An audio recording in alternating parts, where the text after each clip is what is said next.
Welcome to another episode of Make Love Real, How to Create Love in Your Life. I'm Mia Saenz, and I'm here with Jonathon Aslay, and I'm going to send it over to him in a moment, but I want to share a little bit about what I know about this man. He has been on the scene here for a long time, at least almost as long as I have, I believe. I've seen him everywhere. I've interviewed him before, and he really is the number one relationship coach for midlife. And we all get older, so we all want to know this stuff. And also, he's been on some personal journeys that he might share, and he's written a book about self-love. And every time a male writes about self-love or enjoys the beauty of love, I have to share them with you. So let's welcome Jonathon Aslay. Well, Welcome, thank Jonathon. you so much.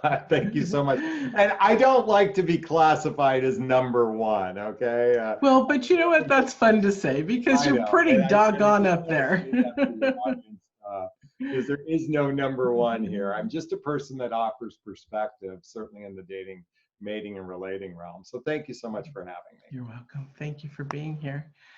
So let's. You know what? Can I share something with you before we get started? So it's interesting.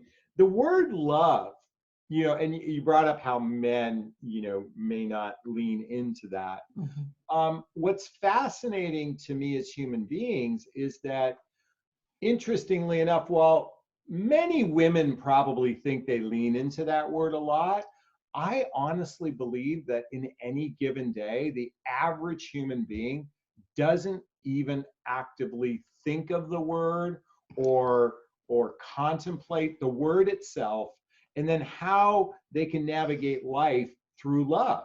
Mm-hmm. And so, I recognize your characteristic that, it may seem rare for men, but I can also say that as human beings, both men and women, Mm-hmm. it's rare that they actually operate from a place of love. I believe. Go ahead. No, I was going to say you're absolutely right on and fabulous that humanity doesn't understand the concept. So take it away again. Not so much they don't. I think what's happened is it's not so much the concept, and I get that too, because love is it's hard to even pin down what love really means. I mean, certainly it's one of those things that it's the hardest thing to describe in some levels.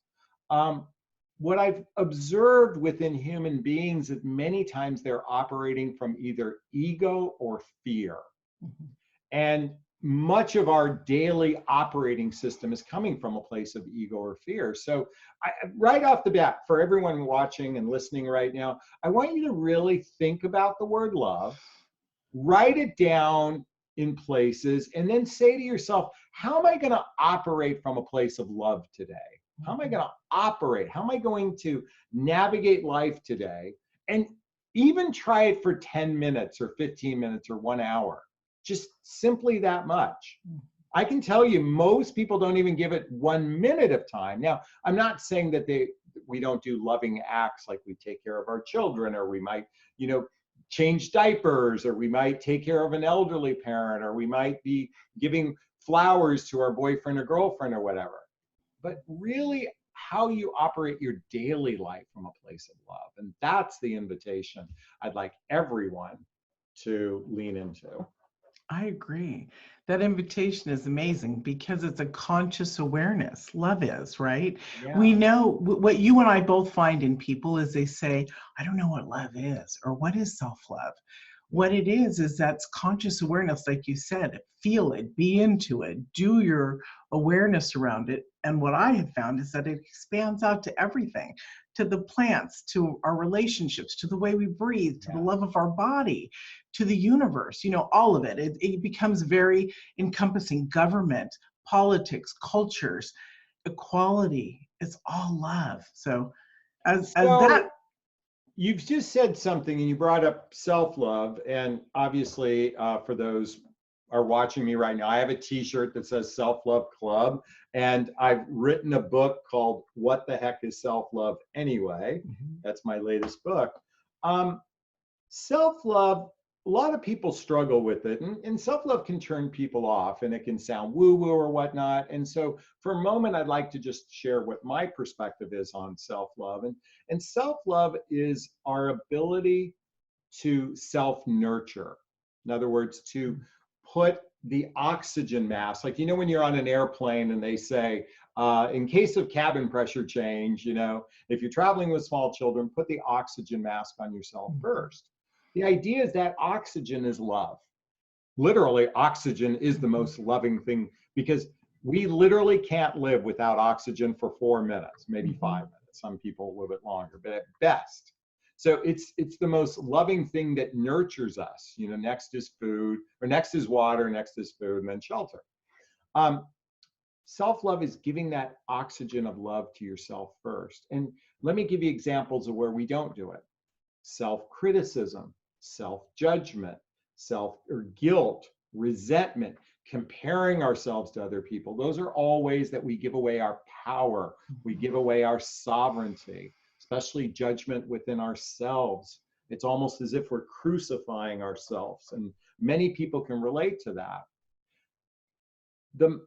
The number one emotional health issue I've observed from people, and what's interesting, because I'm a dating coach, dating and relationships triggers this emotional health issue, and that is, I'm not good enough, I'm not likable, I'm not lovable, I'm not worthy, I don't have confidence.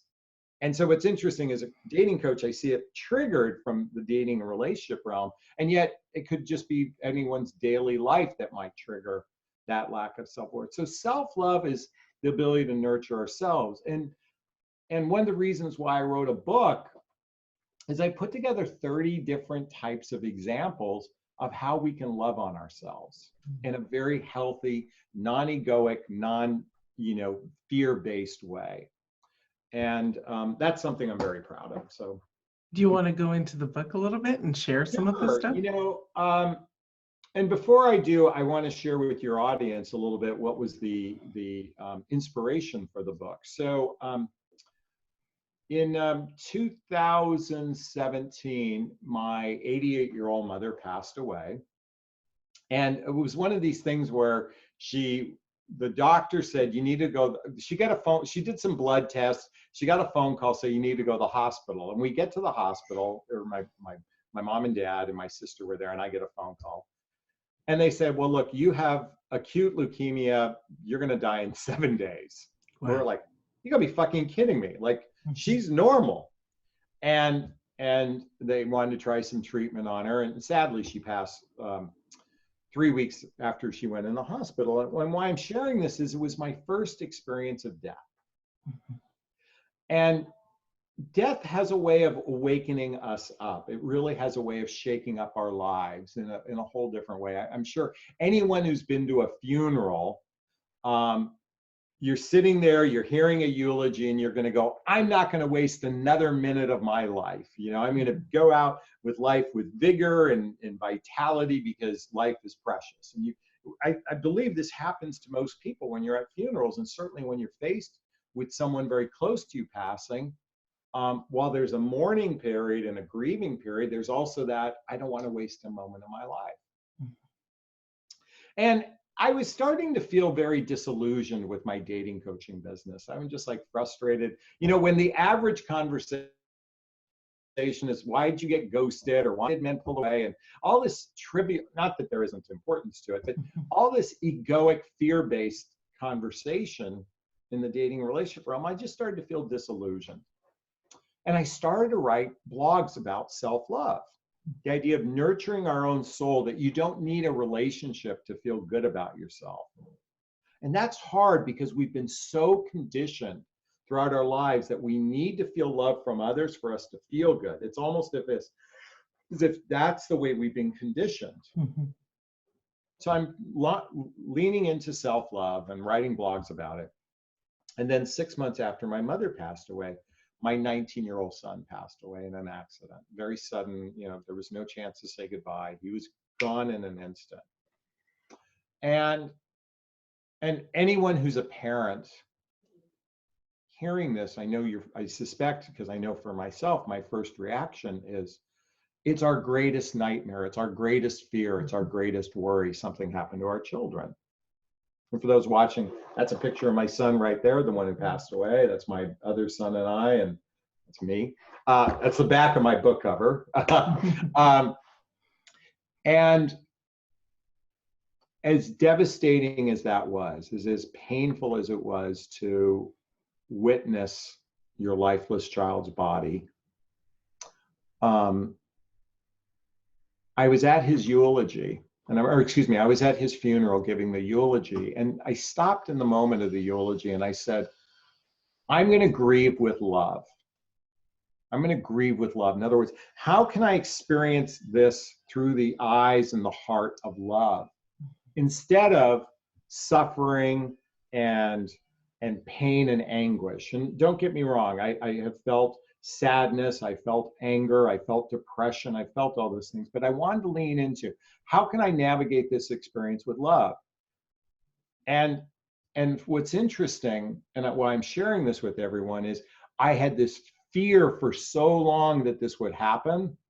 And not to suggest that I manifested this fear, because that's not what happened. But all of that anguish went away in that one moment, because I had to lean into acceptance. And then I chose to lean in with love. And so 2 months after he passed, I began writing this book. And I published it 9 months to the day after he passed. And thankfully it hit Amazon bestseller. I'm very proud that it was a #1 best-selling release for Amazon.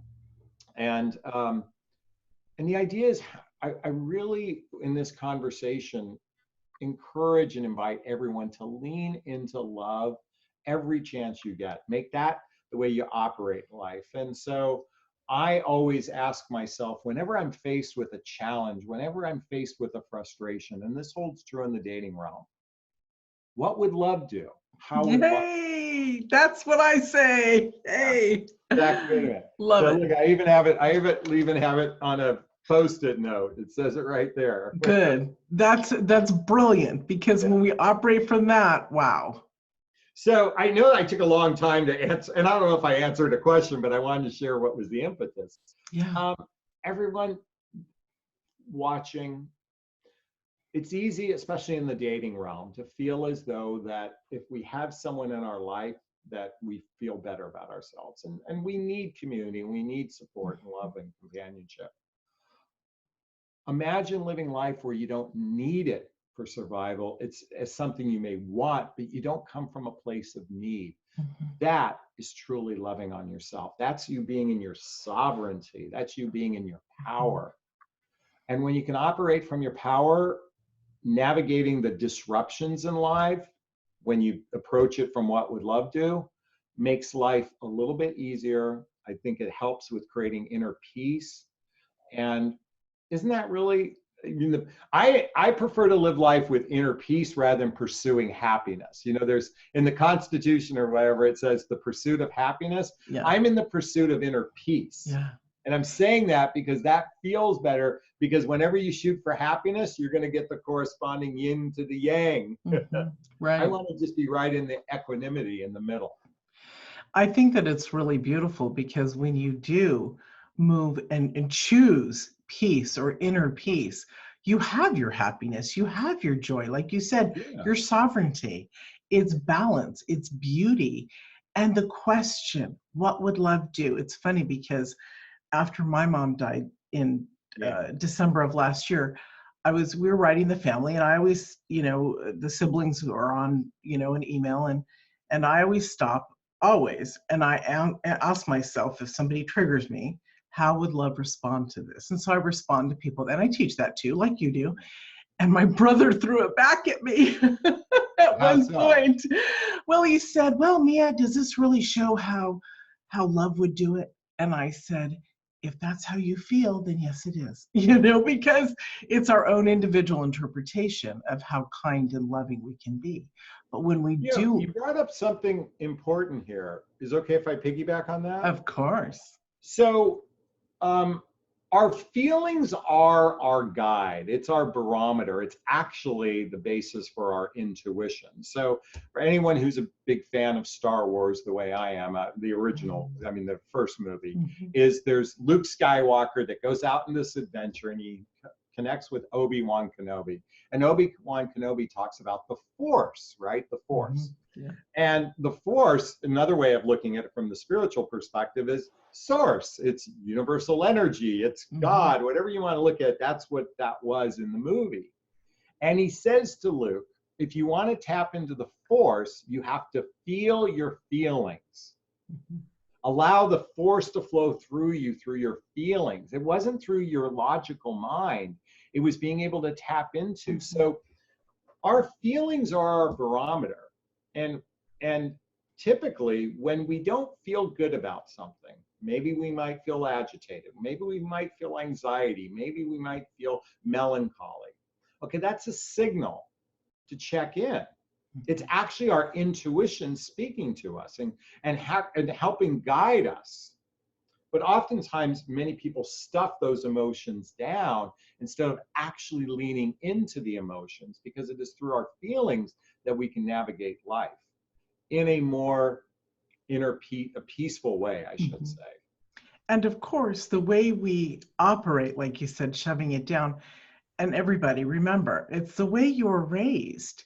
We're not taught love per se. We have to teach ourselves love. And now the newer generation is teaching the young ones love, literally, right? So I would say millennials in particular are operating in life quite a bit different. They are going to go through their own challenges. Yeah. But it's really the first generation of, I'd say, a level of awareness. Partly because they're the generation that's the divorce generation. They're the children of the highest percentage of divorces out there. And a lot of those parents went to therapy and then they had their children do therapy. So whereas in my generation, the baby boom generation, the idea of therapy was like, right. Like this. I know. I'm in your generation. I get it. My kids are millennials. Millennials are operating in a completely different way than certainly the Gen X and the baby boom generation. Right. It's really interesting, the millennials, because not only have, I believe that the whole self-love movement started in the 80s. First, it started with Martin Luther King with equality. It went in with John Lennon and his words of poetry of one love, and everybody that supported that. And then in the 80s, we started moving into that movement of what is self-love. Oprah brought it on TV, and we're like, what? Self-love? And so, can I touch upon that for a second? Yeah. Is what I think certainly in the 80s that the personal development, self-help, and spiritual movement, which is really part of this conversation of self-love, started to take off with Tony Robbins being on the forefront of it, through the infomercials and promoting that was right. Power. And that was not self-love, but that was the empowered being. Yes, the empowered being. And then being. It grew into the awareness of how to shift for it. Yes. Exactly. So actually, if we want to go back a little bit further, there was Warner Air. God, now I'm butchering his name. Est, which later became Landmark. Well, Est and also World Work and all that, but Est was very derogatory in the sense that it was abusive. It was abusive. No, there is an element of. I've gone through that whole training. I've raised metaphysical. I've gone through that whole training also. And what I found was when I came out was, I will never teach like this. I will teach in love. Because when you make somebody scream and yell and curse, they're not in the place of love. You can get to the same degree of transformation with love. My point about the 80s was that people were starting to teach our children and grow. And so these millennials, they're brilliant with their self-study and their knowledge and their awareness. You're right. They are brilliant with it. And it's exciting to see that transformation. There's a bigger shift. Certainly they're going to be the generation and their generations thereafter. Their children, grandchildren, whatnot, that actually are going to be exposed or introduced to personal development, self-help, and spiritual work. Yeah, which is beautiful. It is. Which grounds us into the self-love, into our own our own sovereignty. I love Yeah. that, how you said that. Yeah. Would you like to share your free gift with us? Sure. So for those watching, again, my name is Jonathon Aslay. I'm sure there's going to be a link right here or somewhere that you'll be able to get. My free gift is going to be a couple chapters of my book, What the Heck is Self-Love Anyway? And if you join, sign up for it via the email, you'll get access to my website. And certainly if you'd like to learn more about me, you can Google me. I'm on Facebook and Twitter and all those other venues. So I do like to talk about relationships and create conversations in a more healthy, loving way versus the egoic, fear-based way of trying to teach techniques that don't really work. So if you'd like to have an alternate way of looking at things, you might want to check out my content. Fabulous. And before we go, will you share with the audience what you want to give from your heart or what's on your mind, what you want them to know? I'm tongue-tied. Besides love, okay. So you know what? Okay, let's lean into that for a second. So we talked about it. I would encourage everyone to write down on a piece of paper or on a bulletin board or on their refrigerator, on their door, the words, "What would love do?" And whenever you're faced with a challenge in your life, a frustration, an anxiety, lean into what would love do. And try that out. See how that feels. Just lean into the words love on a daily basis. Try it. Really lean into it for 5 minutes, 10 minutes, maybe an hour. And look at yourself 1 month later, if you do it every day, and email me and let me know what happened, because I'd like to hear if it worked for you or not. Please let me know. And I'm hoping it creates a little more joy and peace in your life. It's fabulous. Thank you. I love that. And let me know too. I want to know what you guys are, not what you're telling him, but I want to know that, because that's a different type of experiment than what I normally teach. Yeah. Because it's, we have our own thing. But I love that because that's really brilliant. It's an opening path to love. So thank you, Jonathon. Oh, my pleasure. And thanks everyone for joining us. And we will see you in another episode of Make Love Real.